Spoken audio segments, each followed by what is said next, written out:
ঝিনাইদহে উল্টো পথে জামায়াত বিএনপি বড় সংঘাতের আশঙ্কা করছে স্থানীয় নেতা কর্মীরা। মেহেশপুর উপজেলার বাঁশবাড়িয়া ইউনিয়নে বিএনপি কর্মী হত্যার দায়ে জামায়াতের নেতাদের নামে মামলা করে নিহতের পরিবার এই ঘটনাকে ভ্রান্ত বলে জামায়াত বিক্ষোভ মিছিল করেছে। বিএনপি ও মানববন্ধন করেছে হত্যাকারীদের গ্রেপ্তারের দাবিতে। পরে জামায়াতের হামলায় বিএনপির আরও ৪ নেতা কর্মী আহত হয়ে হাসপাতালে ভর্তি আছে। এই পরিস্থিতিতে ঝিনাইদহের মহেশপুরে বড় ধরনের সংঘাতের আশঙ্কা করছে স্থানীয়রা। আপনারা জানেন, গত পরশুদিন বাঁশবাড়িয়া ইউনিয়নের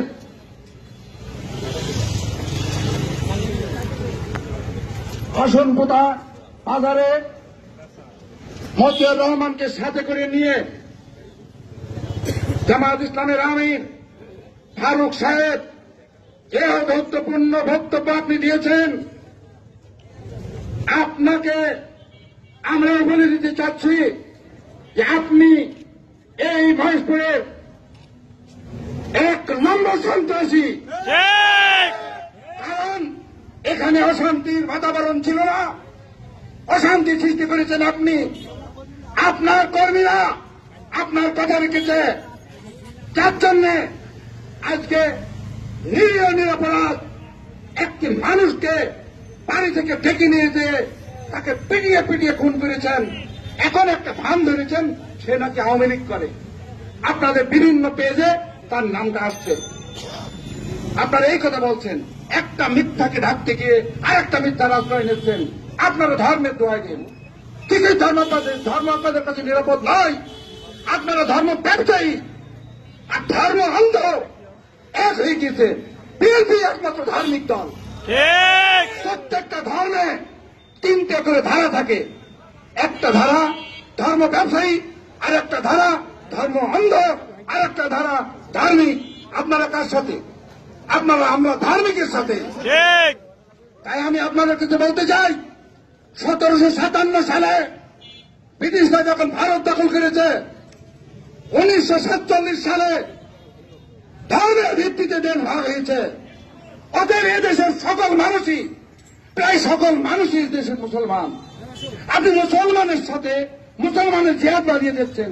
আপনি প্রতিটা পরিবারে ঘর ভাঙার চেষ্টা করছেন, সংসার ভাঙার চেষ্টা করছেন, ইয়ানতের নামে আপনি জুলুমবাজ করছেন। প্রতিটা পদে পদে মানুষকে মূর্খতা অজ্ঞতার সুযোগ নিয়ে আপনাদের পকেট ভারী করছেন। কোন লোক আপনাদেরকে বলে যে ওনারা খালি পেটে যায়, খালি মোটরসাইকেলের ট্যাঙ্কি খালি থাকে আর পকেটটা খালি থাকে। যখন এলাকা ঘুরে আসে তখন সব নাকি বুঝাই হয়ে যায়।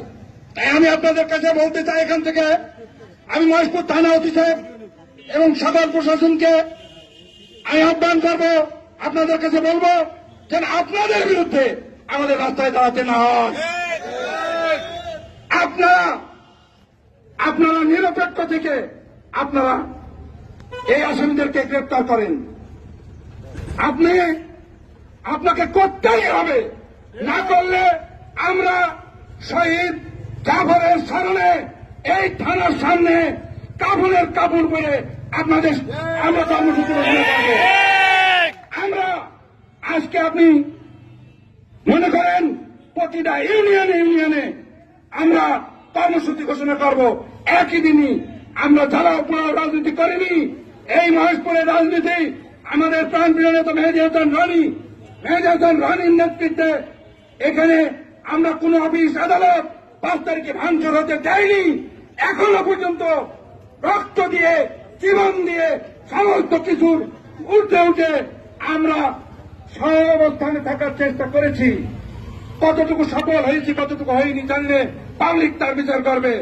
কিন্তু আপনারা যদি একটা উনাদের একজন বিখ্যাত নেতা যিনি এখানকার নমিনি, তিনি বলেছেন যদি থানায় কেউ দালালি করে তার নাকি কি টেনে ফিরে দেওয়া হবে। আমি পুনরাঙ্কিত নিয়োগকৃত লোক থানায় দালালি করে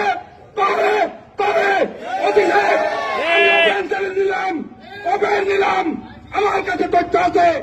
অতএব উনার এই বক্তব্য উনাকেই খণ্ডন করার জন্য আপনি বলেন।